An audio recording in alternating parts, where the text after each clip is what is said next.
नमस्कार, मी कराड वार्तामध्ये आपलं स्वागत करतो। माझ्यासोबत आहेत राष्ट्रीय काँग्रेसच्या नगराध्यक्ष पदाचे उमेदवार झाकीर पठाण, जे सामाजिक कार्यात अग्रेसर आहेत आणि त्याचं फार मोठं समाजासाठी योगदान आहे, काम आहे आणि त्यांना याच कामाची संधी म्हणून राष्ट्रीय काँग्रेस पक्षाच्या वतीने माजी मुख्यमंत्री पृथ्वीराज चव्हाण यांच्या माध्यमातून मोठी संधी दिली आहे। ती कराडच्या सुपर मार्केट या परिसरात, सुपर मार्केट गेट नंबर 1 या परिसरात ते आलेले आहेत आणि मतदारांशी संवाद साधत आहेत। मोठ्या इकडे समस्या आहेत, आता मतदारांनी या परिसरातल्या समस्या मांडल्यात। कशा प्रकारे आपण हे करणार आहे?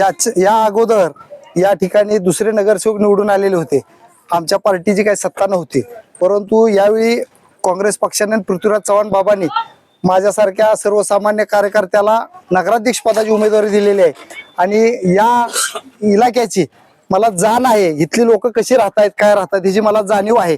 या ठिकाणी माझा ट्रक व्यवसाय माझ्या वडिलांच्या पासून होता, त्यावेळीपासून या इलाक्यात मी येतोय। माझ्याकडे इथले ड्रायव्हर वगैरे, क्लीनर वगैरे सर्व या इलाक्यातून येत होते, त्यामुळे इथल्या सर्व समस्या मला माहीत आहेत। फक्त माझी अडचण एवढीच होती की या भागात नगरसेवक वेगळे होते, सत्ता दुसऱ्याची होती। ज्यावेळी आमची सत्ता असेल, पृथ्वीराज बाबा होते त्यावेळी मी स्वतः काही झोपडपट्टीत चांगली कामं केलेली आहेत। इथून पुढेही जर मी आता नगराध्यक्ष पदाचा उमेदवार आहे, मला जर नगराध्यक्ष म्हणून या कराड नगरीच्या लोकांनी, या वस्तीतील सर्व लोकांनी मतदान केलं तर 100% मी या वस्तीचा पूर्ण विकास करून दाखवेन। हे बघा, प्रामुख्याने इथल्या समस्या अशा मांडण्यात आल्या की पाण्याची असेल, इकडं गटारांची व्यवस्था नाहीये, शौचालय नाहीयेत आणि फार मोठ्या बिकट समस्या आहेत। वर्षानुवर्ष 5 वर्षां निवडणुका येतात, निवडून जातात, मात्र हा परिसर दुर्लक्षित राहिलाय। याच्यासाठी काय पुढाकार राहणार आहे आपला? या सर्व गोष्टी मागच्या 40-50 वर्षापासून या सगळ्या समस्या आहेतच।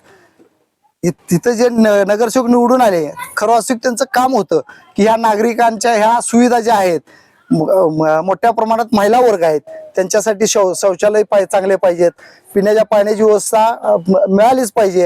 ही संविधानानुसार हक्क आहे त्यांचा की त्यांना पिण्याचं पाणी जिथल्या तिथं दारात मिळायला पाहिजे। परंतु ह्या सगळ्या सुविधा ह्या लोकांनी केलेल्या नाहीत। परंतु मी 100% ग्वाही देतो की मी जर सत्तेत आलो तर ह्या सगळ्या सुविधा माझ्या आया बहिणीच्यासाठी मी पूर्ण करेन। आपण काय सांगाल? आपण इथले रहिवासी आहात, काय सांगाल? आपण कोणत्या कोणत्या समस्या आहेत आणि कशा प्रकारे आपल्याला इथलं कसं काय पाहिजे एवढंच पाहिजे आम्हाला, काय ना आम्ही आणणार या माणसांनी आणणार। तुम्ही सांगा काय समस्या आहेत इकडे आणि का आतापर्यंत सोडवल्या नाहीत? समस्या इथं 15-20 वर्ष झाले यांना संडासासाठी। किती लोक इथं राहतात? किती लोकांची वस्ती आहे? जवळजवळ वस्ती एक 450 किंवा 350 जणांची वस्ती आहे इथं। तर संडासासाठी काही सुद्धा सुविधा नाहीत ना, बाथरूम साठी नाही, संडासाठी नाही, किंवा ड्रेनेज पाणी वगैरे पिण्यासाठी पाणी वगैरे नळाची कुठली सोय नाही इथं, रस्ता सुद्धा नाही। दुसरी गोष्ट, बाकीचे जे घाण वगैरे इकडे तिकडची कुठली स्वच्छता वगैरे इथं केली जात नाही अजिबात।